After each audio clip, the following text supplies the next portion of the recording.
Hello, welcome once again to this series about Gabriel Delanne and his work. Today we have episodes number 11, and with us here in the studio we have Dr. Sheyne Martin. Hello, Hi, Dr. Muni. Thank you so much for having me. my pleasure. Welcome to the series about Gabriel Delanne. It's a real pleasure to have you here with us. For those who don't know Dr. Martin, she's a researcher. She's got a degree, master's degree, and PhD in neuroscience, and she conducts clinical research at a surgical service at a large hospital in Richmond, Virginia, United States. She contributes to many translations of Spiritist books into English, and she's a cardiac radio host to Spiritist magazine and Courage Book Study, and the founder president of the Spiritist Society of Richmond in Richmond, Virginia, United States. So, after these brief words to describe, the background of Dr. Martin, so I'll hand it over to you. So we're looking forward to hearing what you have to say about this beautiful work of Gabriel Delanne. Perfect. I'll see you soon. See you. Welcome, dear friends. It is a blessing and an honor to be with you. So, I need to thank Elsa Rossi, the members of the British Union of Spiritist Societies, and Dr. Muni for having us in this beautiful series. As a spirit who got to know of Spiritism and adopted Spiritism as an adult, this has been a great opportunity for me to know of the works of Gabriel Delanne.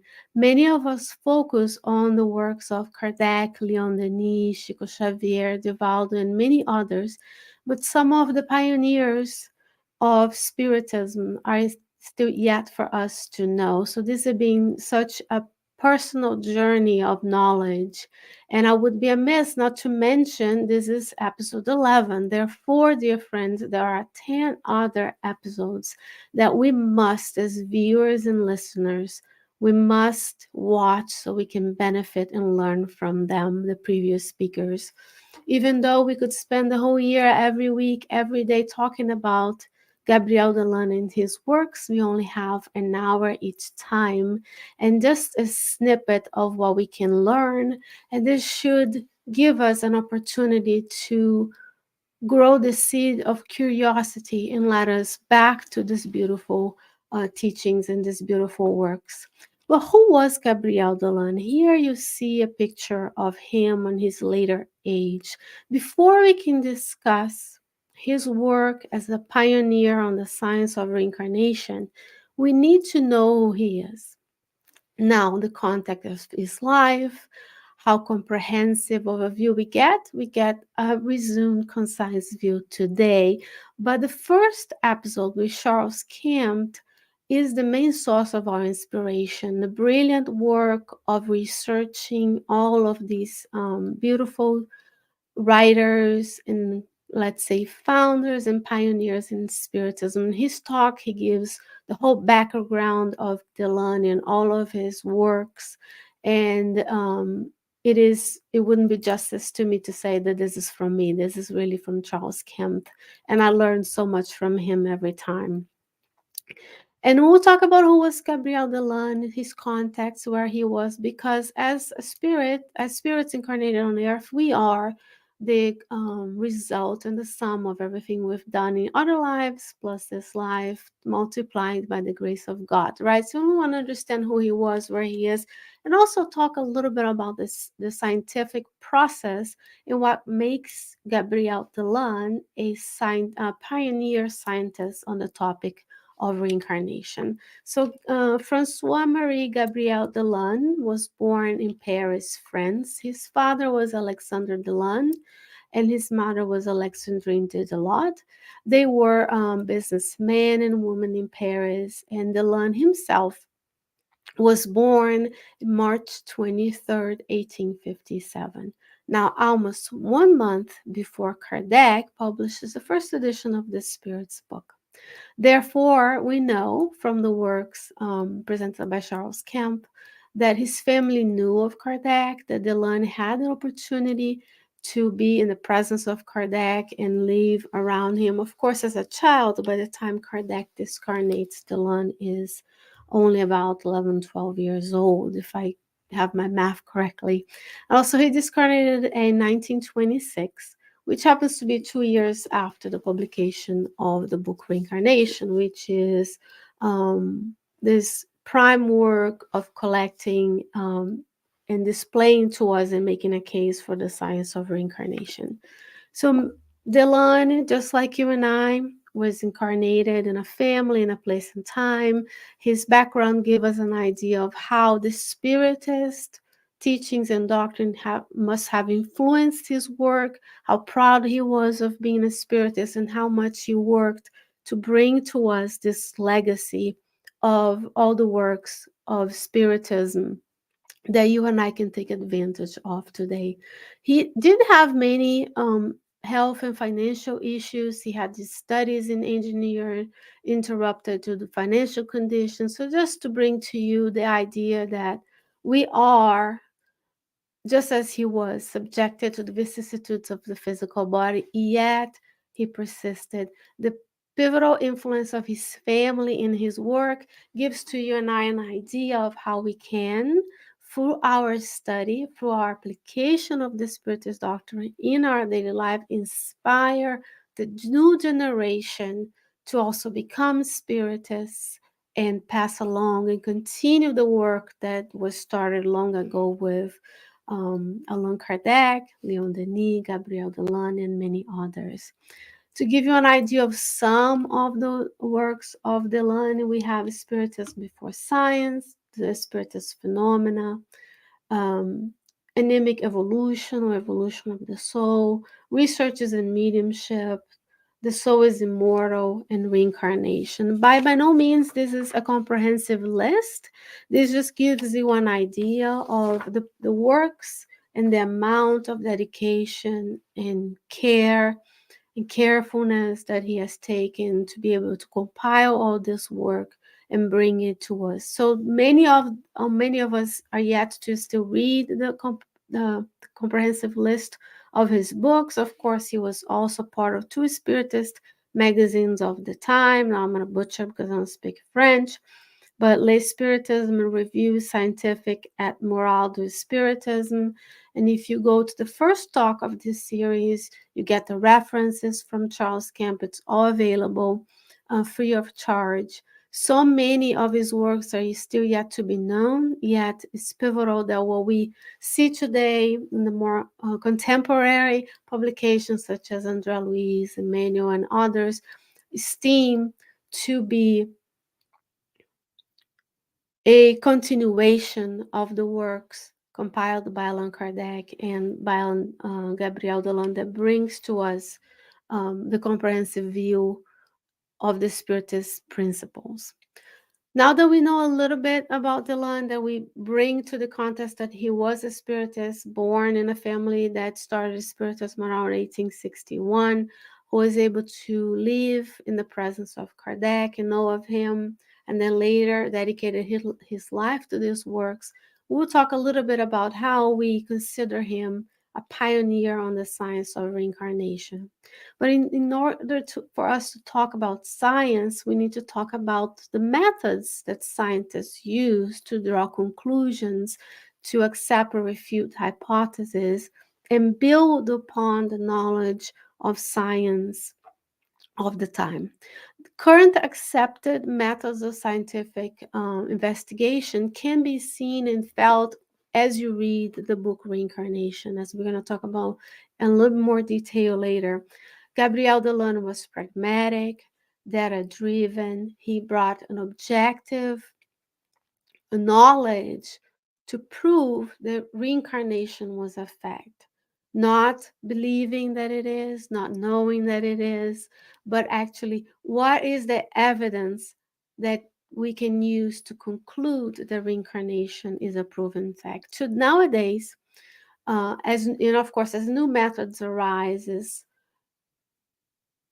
more and more data can be added to this body of knowledge, they can bring these aspects to consideration. If you were to Google reincarnation research, you would get mainly the works at UVA, the University of Virginia, which happens to be an hour from where I am right now.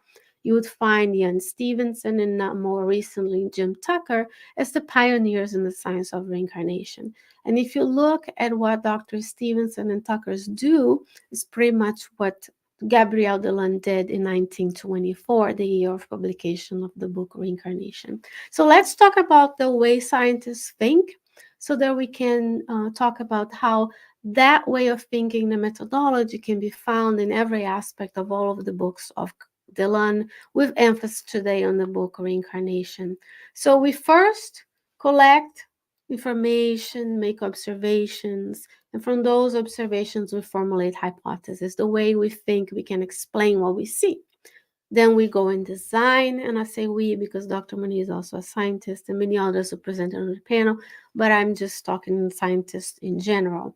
We design experiments to test our hypothesis. We conduct those experiments, and the experiments may um, give us the expected results, what should happen if our hypotheses are correct, or what actually happened. And then we compare and draw conclusions. We talk about the implications of our findings, how our findings can be explained, what are the flaws of the scientific the experiments we did, because everything has flaws and has limitations to a point. So the methodology of the historical gathering of cases, as Gabriel Delanne did, has its limitations as much as today's gathering of the memories of childhood, the childhood memories with the UVA group also has its limitations. Any scientific um, body of knowledge will have limitations as well. And then we draw conclusions, or we go back to conduct more experiments to refine our hypothesis. More often than not, the reports, the findings are reported, meaning we publish papers that unfortunately a lot of the times only scientists can read, not the public, and then we have to go ahead and let the public know what the results are being made. And then all the results from independent experiments. So let's say someone reads about Gabriel Delanne and they don't agree that reincarnation is a fact, that his conclusions are incorrect. They go and design their own experiments to try to refute the hypothesis and corroborate theirs. And then over time, the hypothesis gets either accepted or rejected based on the results we get. So it's not about what people think, what they believe, because throughout time, reincarnation has been part of what humans beings believed. So this information also allows us to conduct additional experiments and build upon. So if you were to read the works of Allan Kardec, the original review Spirit, and then you go to Leon Denis, Gabriel Delanne, and then others, all the way, to André Luiz Emanuel's Joanna de Angelis, always builds upon itself. So it's over time, as we scientists look at, as Gabriel Delanne look at his own data, the cases and the explanations, he was able to conclude that reincarnation was a fact. And it also allows us to think about the amount of work that went into not only producing books, all of the books. This is the only one that I'm showing you because it's the only one in the English language at the moment, but the other ones hopefully will be translated. How much work and dedication it takes to compile all these cases and come up with 382 pages of a book. And most importantly, through this process of observation, hypothesis testing, corroboration, or refutal, scientists can come to conclusions of the nature of what we see. Also, it humbles us when we get experiments that don't match what we believe, allowing us to go back and revise our knowledge, revise our investigations, and move forward with progress. So we can abandon old ideas once more data comes in. So it's a process that standardizes the ways we be. When we talk about Gabriel Delanne and his work, we're talking about late 1800s, early 1900s, where a lot of different scientific discoveries were being made. Other speakers spoke about this, and they're more qualified than I am as a neuroscientist to speak on them.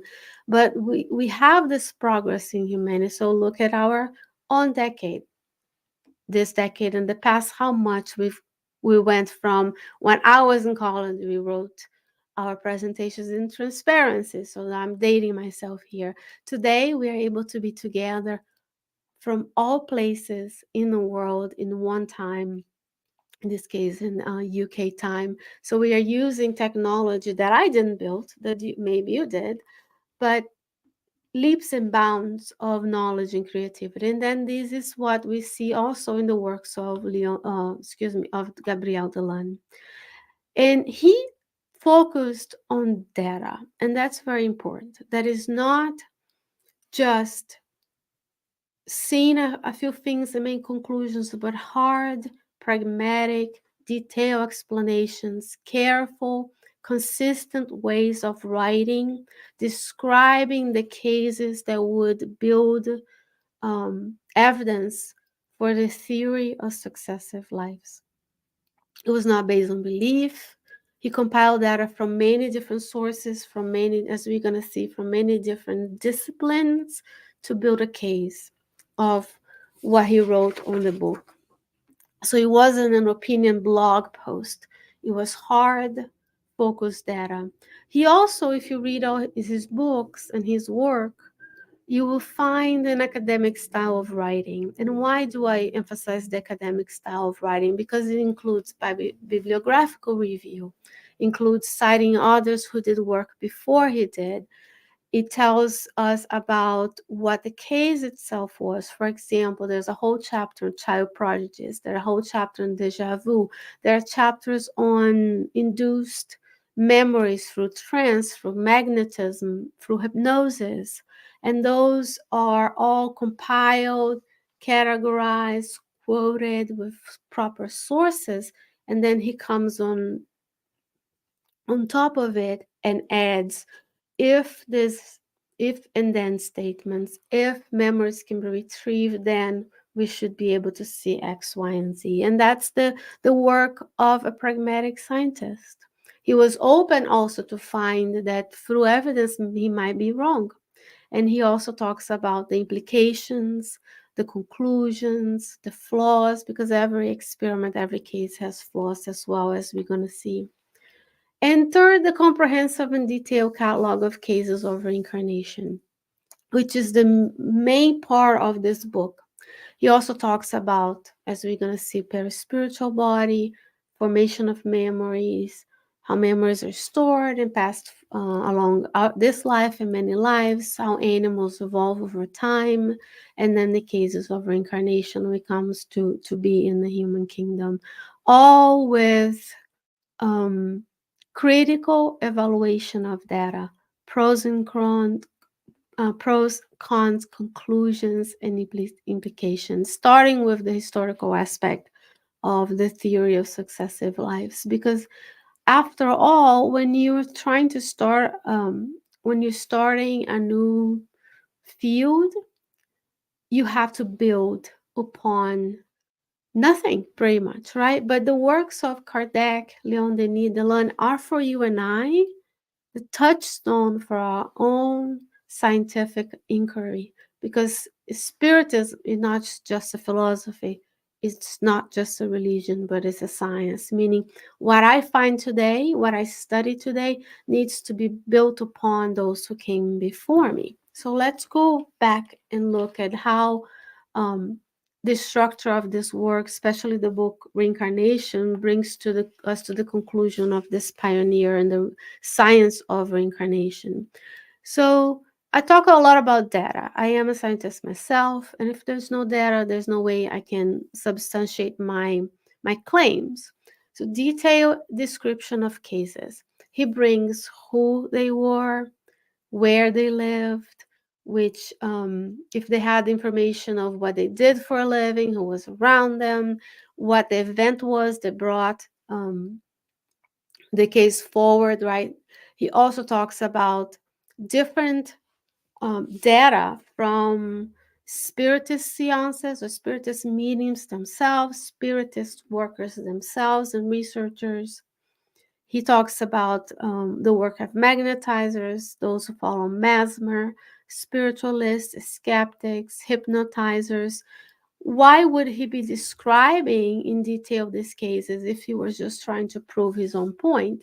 And part of being the scientist in Gabriel Delanne, and for those who in the future will come to science, is an attempt to be unbiased. Because if I only read and talk about spiritist data, the spiritist doctrine tells us about reincarnation. So I'm coming from an experimentation, from a meeting where the medium wrote or described something, where it's imbued the knowledge that reincarnation exists.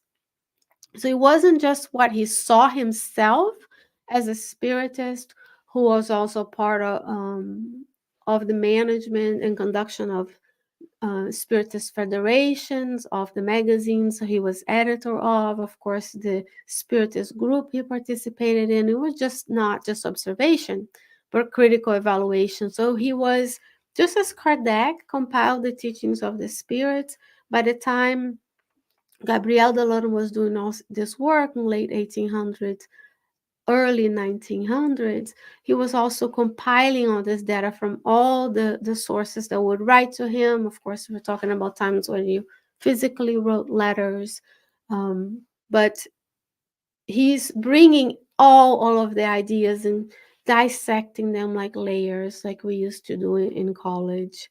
You bring it in and you peel one layer, and then you are able to reconstruct the case. He also talked about, um, we'll discuss a little bit of his academic style of writing, because this work is full of bibliographic references. Not only there's a bibliographic reference at the end, which is actually photo credits, but there are footnotes, there are explanations, there are full body quotations of the cases he was analyzing.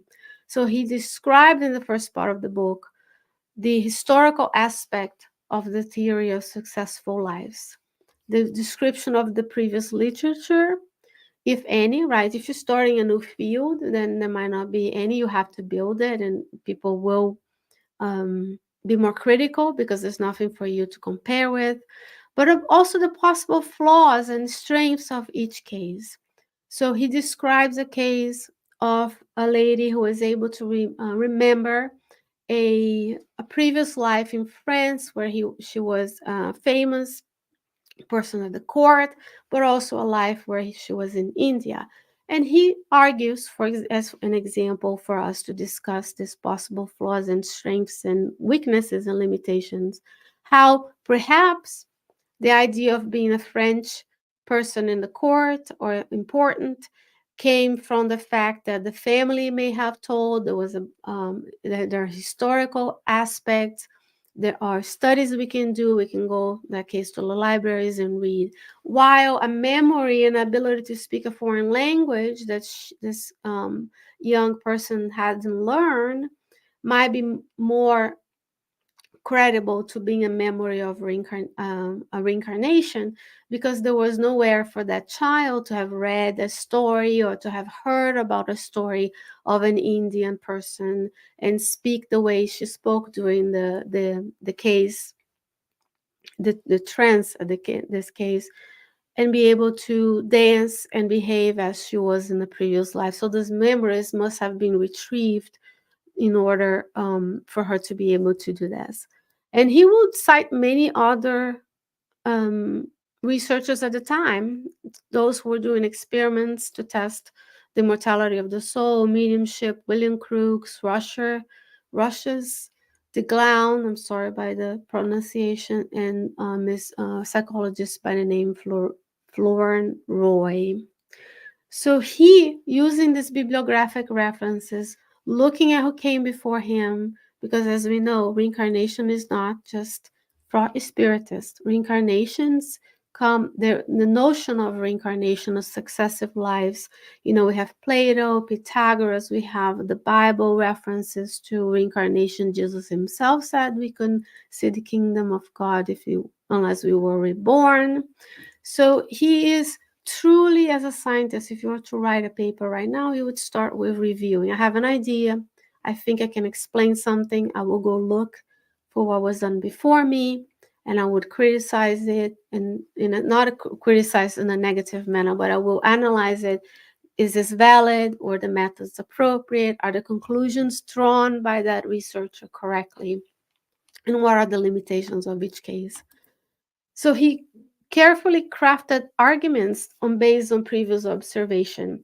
And the one important thing that I put here, because I read scientific papers, and sometimes I wonder what scientists are doing to themselves and why we have some, as a more modern event, this breach of communication between science and a non-scientist, is that he writes in a language that is understandable and accessible to the non-scientist. So if you were to get a paper in Nature and Science, which some of you may have heard of, and you read it, and it's a paper on quantum physics, which is something I know not much about, so I can say this with certainty. If I go read a paper written by Neil deGrasse Tyson, the astrophysicist, there's very few things in there that I might be able to understand unless I am in that field with that knowledge. Yet this book's by Gabriel Delanne, as a true pragmatic, and he was studying to be an engineer, even though he didn't complete his studies, are accessible to you and I. And that's the beauty of the possible influence that the superior spirits had upon his work as well, upon your work, upon the work of Kardec Radio and Bus, that we are guided to do certain things so that in posterity, a few hundred years later, I can read this and I can understand. And many of the people who are not scientifically trained can understand, which makes the knowledge accessible to others. And there are publications these days that do this for you. For example, Psychology Today, Scientific American. Those are ways for us to communicate to the non-scientists what's happening. So when he makes the choices that he makes to corroborate the case for reincarnation being a law of nature, we noticed the focus on data and those academic style of writing. Is not I think this or thought that. It is, this is what was observed, this is what is valid, this may be the flaws, this may be the conclusions. And so much progress has been made there. Of course, I'm not holding Gabriel Delanne to the same standards that I would Jim Tucker and Stevenson, because from the work of Stevenson in the 70s to now, there are many more ways we can go back and, for example, look at the memories of that are brought by children of previous lives. Then we can go back now and go to certain places, certain locations, and corroborate the facts. So, for example, if I discarnate, when I discarnate, not if I discarnate, when I discarnate, hopefully a few years from today or tomorrow, then maybe I reincarnate 200 years from now, and I'm able to remember that I was in Richmond, that I had this life, that we had the Spiritist Center. And because all of this now is recorded, someone from the future can come back and corroborate my stories. Which, if I told you I lived a life in the 1800s, or excuse me, in the 1600s, the 1400s, it would be much more difficult to go back to the places that probably don't exist. And that's the methodology that is nowadays employed at EVA, as we're going to see, that has yielded so much credibility to the science of reincarnation. Because how can you prove? Not only, we look at child prodigies, people who can do things that they didn't learn. We look at birthmarks. We can look at memories that are spontaneously retrieved by the parents as a child. And this is already described in the book Reincarnation by Gabriel Delanne. And we also talk about deja vu, dreams, seeing the future, being able to have a medium describe certain things, have a person in trance or hypnotized. So there are many methodological aspects of this book that now we also employ and will build upon. So hopefully in the future we have many more ways to detect the paraspiritual body, to prove that the paraspiritual body scientifically is made of matter, that is, storing all the memories, so on and so forth. So it's a beautiful way of thinking and writing. And of course, we have this comprehensive detailed catalog of the cases of reincarnation. And this is a beautiful talk by Alexandre Caldini, I think that's how you say his name, who in detail go over each and every aspect of the book Reincarnation.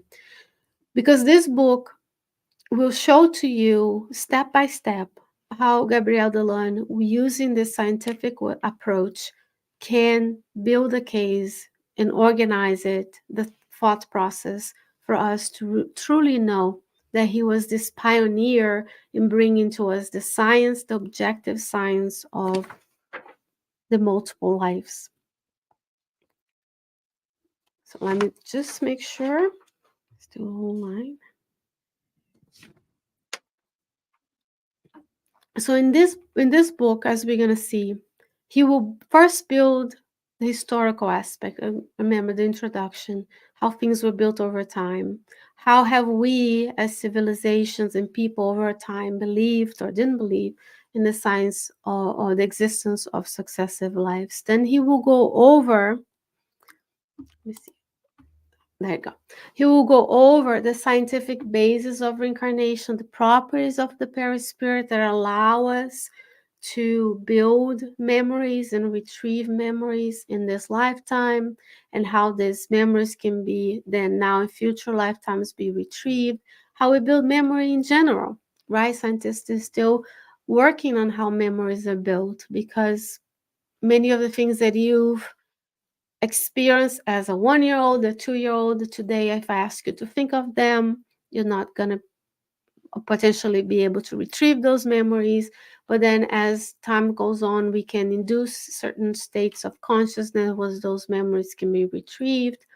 Therefore, the perispirit being as the location of those memories for each and every lifetime that builds upon itself. And he will also spend a lot of time talking about animal souls, animal intelligence, supernatural faculties in animals, and individual principle, to show to you, to make a case to us that throughout time we have experienced we have had experience in different kingdoms of life in order to build the automaticism that you and I observe today. What do I mean? When I'm here talking, moving, I don't have to think about moving. I don't have to think about, I just move. But that is, a factor of the motor cortex, action upon the spinal cord, action upon the muscle. But also, I can be here and not think about my heartbeat, not think about my respiration, even though if I tell you to breathe a certain way, you can focus on that, but you can't truly change your heartbeat. And those are things that every cell is doing in your body that you're not thinking about. And those are experiences acquired throughout billions of years in internships in different kingdoms to get to the point as you discuss at the point today.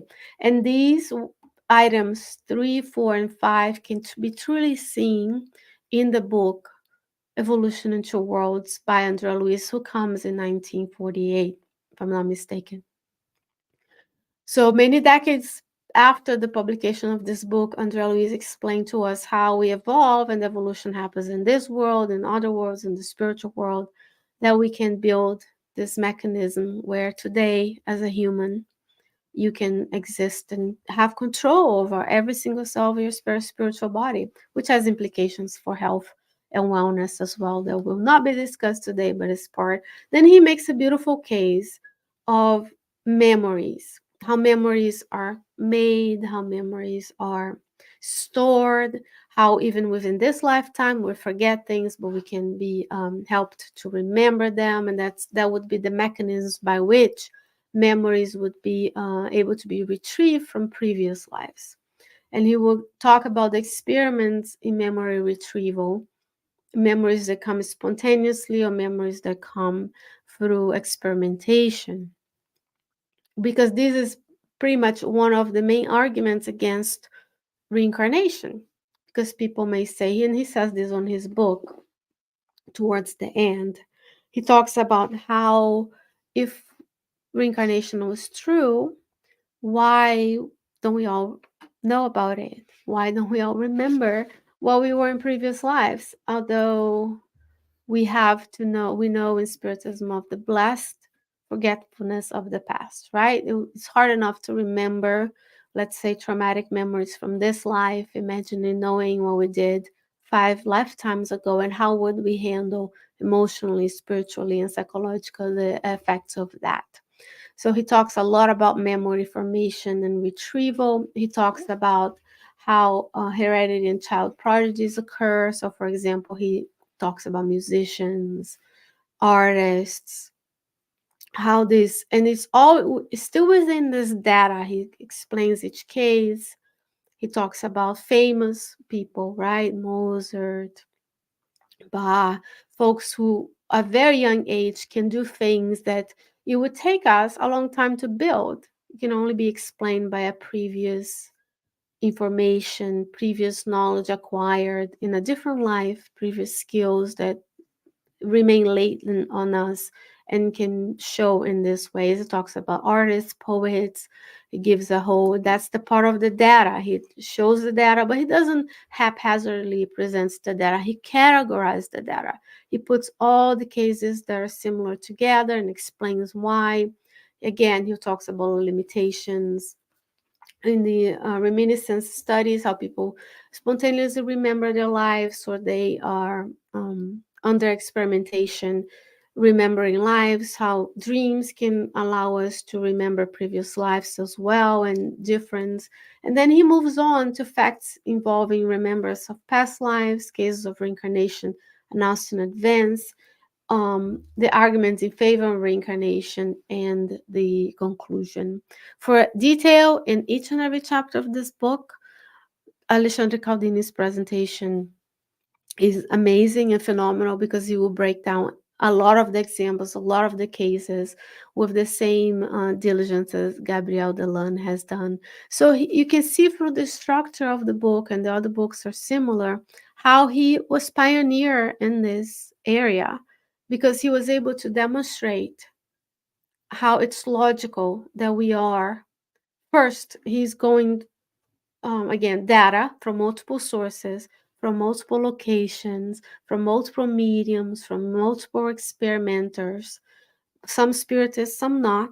And then he goes over each case, their possible explanations. So, for example, if you are reading a case in the book that was induced by um, a magnetization or a hypnotist, is it our suggestion? Did the hypnotist suggested that idea to you? Was that something that you learned from your family? That's all the process of the scientific discovery, because we ask ourselves, did I design my experiment correctly? Does my experiment answer the question I was asking, or am I asking, do I need to ask a different question? Do I need to change my experiment? And that building of evidence, evidence upon evidence upon evidence. We also want to talk a little bit about here, and I'm going to move slightly from Delanne to current times. Because if you were to just be a person on the street, non spiritist, non spiritualist, and you open your search engine, which for most of us is Google, and types reincarnation science, you're going to find the works of Jan Stevenson in the UVA Division of Perceptual Studies, and the work of Jim Tucker. And they will flat out, the articles will flat out say he's the pioneer in the science of reincarnation, because he's one of the first ones who have shown and gave validity with current methods of investigation. He's also a physician, right, which Gabriel Delanne was. And here's some examples of the books that he published. And for example, Children Who Remember Previous Lives is one you can listen on Audible. Blessings, the blessings of technology is that some of these books, while you drive to and from work, If you're not listening to the Kardec radio app, you can download on Audible, purchase on Audible. But the work of Ian Stevenson is seminal as well, because he will look through similarly to Gabriel Delanne, but because most of us don't know of Gabriel Delanne, and most scientists who are in this area do not, and a lot of the scientific inquiry is, fortunately or unfortunately, done in English language. It would be amiss to expect that an investigator who is from North America, in case Ian Stevenson was Canadian, would have went back and read all the works of Kardec, Leon Denis, and Delanne in French at the time, right? Because the newer work in English is only recent. So we need to talk about, how these affect our perception that others have done the work. But in 1924, we already have, by Gabriel Delanne, his pioneer work to show to us that reincarnation exists. And Ian Stevenson discarnated in 2007, Charlottesville. And I would be remiss to say that I'm not only grateful for the opportunity of doing the studies, because it also increased the depth of my knowledge so I can be more effective in this lifetime in progressing and learning.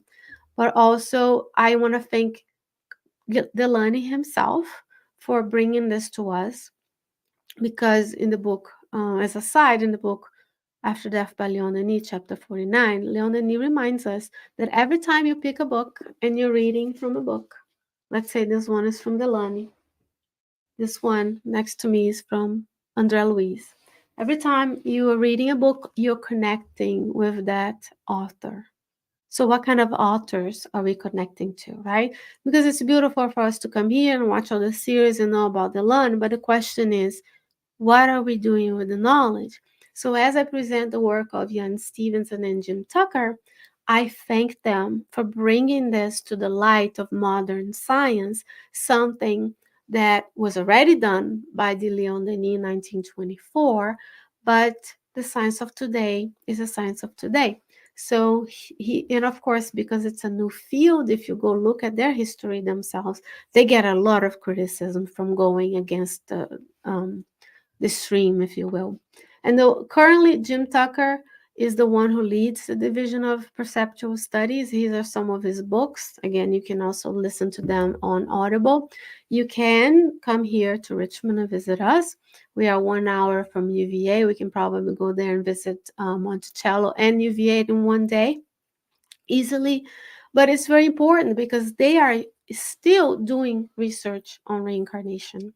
Even though Delanne is the pioneer, you can actually sign up if you know anybody in the world whose children are describing cases of their previous lives. There's a form you can fill out, and the group from Dr. Tucker can have access to that database. I think they're close to 2,500 cases, and they say that about 68% of the cases were solved, meaning they went back and looked at what the children was saying, what the information they did, and that's done also in the book Reincarnation by Delanne and the investigators he describes. They go back and try to find the people who they say they were, and they're able to actually find those cases about 65 to 68% of the time, which in science is amazing to be able to say that they were solved cases where they can prove either by the memory of what the child says. And remember, those memories are brought to the children when they are very young. As Andrea Luiz tells us, it takes about 7 years for the full process of reincarnation to occur, when the children are able to access those memories. And later, possibly because they don't need to know that information anymore, but also because culturally we're not very accepting of the idea of our children telling us, right, you're not my mom, you're not my dad. And then culturally also there is a little bit of a trimming of that behavior. We don't encourage it. And then the children don't, adults don't necessarily talk of remembering their previous lives. And more globally, I'm talking about UVA because they are, the pioneers next year. And there's a beautiful book that you can acquire, in my case on Amazon, or Kindle, if you will, from Adrei Moreira Almeida, Mariana de Abreu Costa, and Humberto Schubert Coelho, which I believe was one of the speakers as well, where they describe the science of life after death, and it's a comprehensive study similar to Delanne, but in talking about what is plausible, what isn't plausible, not science of life after death, but also of reincarnation. So I hope that with this summary of Gabriel Delanne and his scientific methodology, pragmatic data description, willing to discuss new ideas, willing to continuous reiteration of what we're seeing, bringing in the cases, discussing them, analyzing them so that we can get to the bottom of the truth, that you are more inclined to come and you're more inclined to look for these teachings and we'll go back and watch all of the um, go back and watch all of the series to know more about the Delanne, go read the books, and also um, help build this body of knowledge as well. So I will invite or ask Monique to return and join me so we can have a little chat.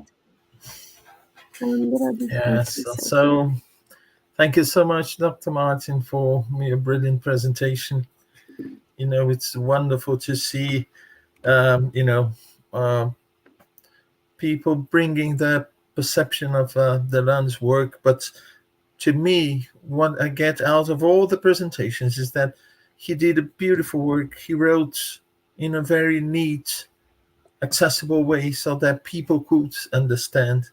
And I think he was a pioneer in using the scientific methodology to do the research. I would dare saying that today we have even meta-analysis where we get research from other people, we get all the data together, and then we add on that Yes. based on different. So because as far as I know, I didn't see that he designed and actually carried out research himself, in the sense of doing experiments with people. And for instance, Leon Denis, he tells us cases of somnambulism and people who recovered memory from previous experiences. But Delanne, what he did was he managed to collect all the data that was available and analyze that in a very neat way. And the thing, in my view, is that if it is something really important and fundamental for us, the life of the spirit and all the virtues, the attributes that us as spirits we have, it wouldn't be easy to find. Because how long did it take for us to get to understand, to scratch the minimum of understanding of our physical body? And We we are still don't still know don't so know. many things. Yeah. We still So don't know so much about the psychological aspects, the spiritual aspects, the paraspiritual body. There's just so much that we are still um this gross anatomy, right? We're still focusing on what we can see. All the instruments are designed to the matter and the periodic table that we have here on Earth. So it's difficult, but I think you gave me a very interesting. I did not see this as a meta-analysis because I'm used to the numbers, right? When you do a meta-analysis, you will now you come up with different measures. And thank God to my friends and statisticians, which are amazing at that. But you're right. The beautiful thing about his work and all the other books that other presenters brought to us is that if he was presenting his own cases, he would be accused of being biased. And that's why he mentions other works. He didn't just say, oh, the spiritist groups that I studied were this. There were all kinds of people from all over. It wasn't just in Paris, it wasn't just in France, it was in the UK, it was, there was a case of uh, in Russia, there was all, it's almost like he was a magnet and all of those correspondence, just like Kardec did, would come to him. And through, of course, being an editor in chief of the magazine, he had access to many materials that now, as Charles Kemp says, I hope I'm pronouncing his last name right. He said, there is a website any of us can go and look at all of these. And it takes a certain mind to be able to see the patterns and do the categories and present them in a way that is not jumbled for all of us. So it's so much that we can't deprive the listeners of the opportunity to go and watch this again, right? We spend so much time on our phones. It would be amiss for us to say that we need to go back and study more, right? And prioritize our time. But it is a meta-analysis of many cases, and so beautifully written. And just as Leon Denis' book, it's very easy to understand. It's Kardec is a little bit more elaborate. It's a little bit more difficult to have, but it just reads. It reads, and it's not like you have to go back and forth too much to get it. You get it. Oh, that makes sense. I'm go back. That makes sense. Oh, that's a good point. And always pointing that it's not just roses. As a scientist, right? It's not just roses. Sometimes he'll say, well, this trans, but this person has this background, so it could be this, it could be the family told them. So he's always bringing that. One thing that another speaker said in a different time was he didn't just believe, right? He wasn't there. He was probably in mediumistic meetings and studies, but he just didn't believe. He went after the evidence, which is something we should do more these days. So that's why the mentors are bringing us someone so pragmatic to remind us that data is data. You know, the evidence is there, and we have to go one step above. And the UVA folks do a great job, but they stop at the fact that this is the data. And then we go further. Okay, so what does that mean? Beautiful. I know about reincarnation, but it means that I can build a better tomorrow, today. It means when I see everything that happens around the world, the wars, the soldiers who have to go to the battle, the people who are suffering in the back end, all of that has an explanation.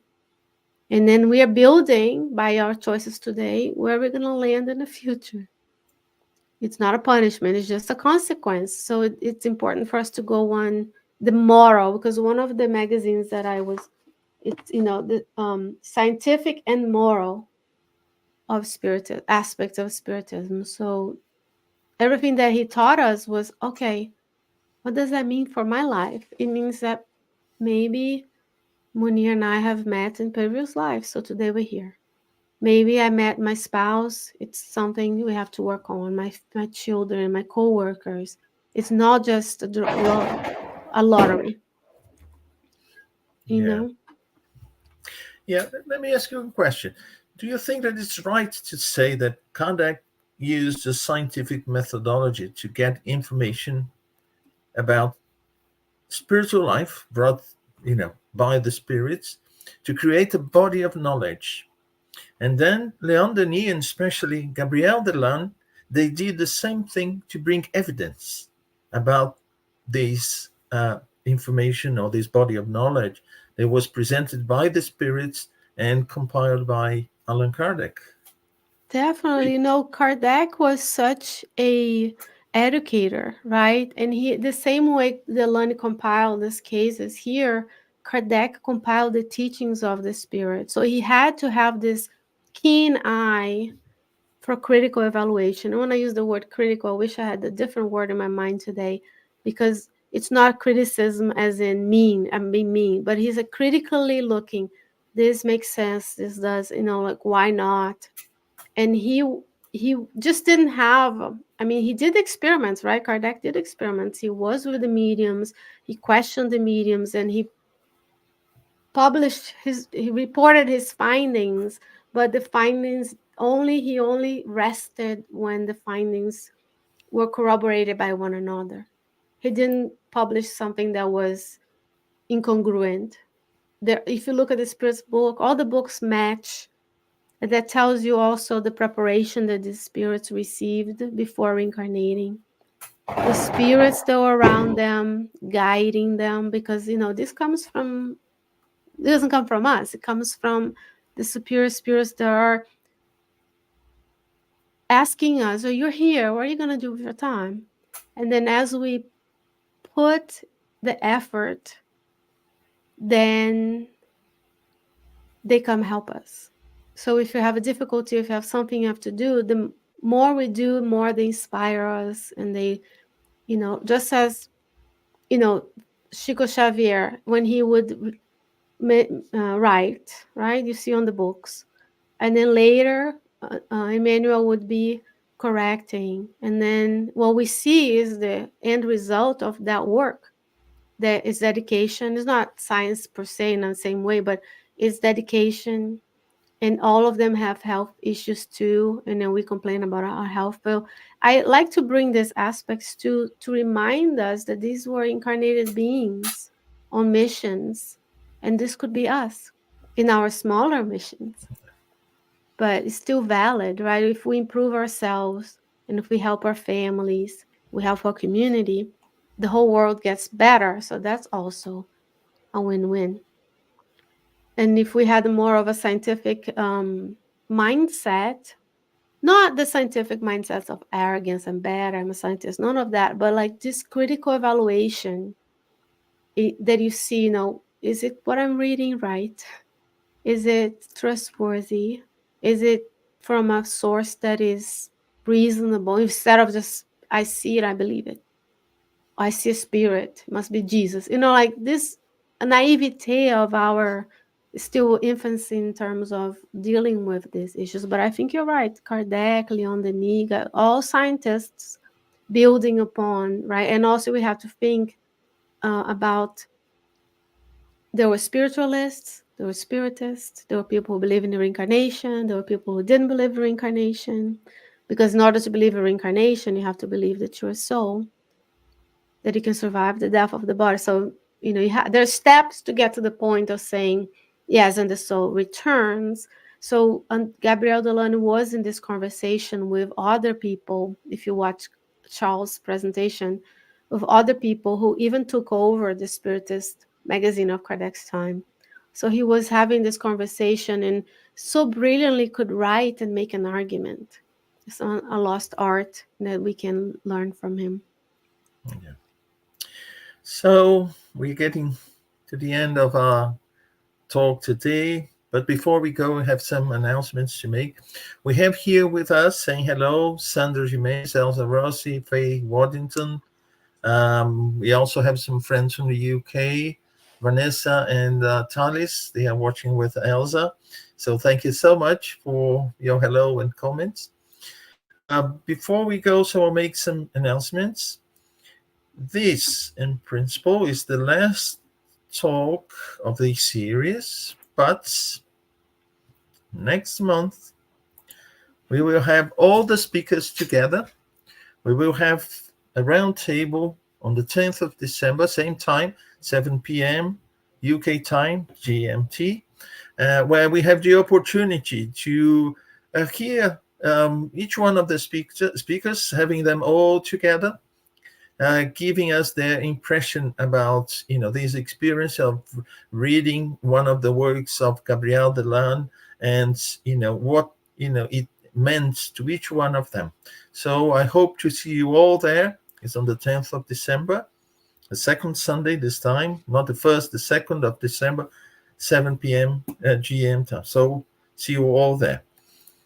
We also have a study group on Wednesdays, a study group online one. We study heaven and hell, and also the gospel according to Spiritism, every Wednesday, 12 noon GMT, London time. So everyone is welcome to join us. And also on Saturdays, we have a study, online study of the Mediums book. So we are all invited as well, welcome to join us, 10:30 a.m. UK time. And finally, we want to thank Kardec Radio for letting us use the studio, so making it possible for us to have these monthly talks about the work of Gabriel Delanne. So that was it for today. Once again, I want to thank Dr. Martin for being here with us, for giving her a valuable contribution, and hope to see you all next month on the 10th of December for our final gathering with a round table. So bye bye for now. Bye. Thank you.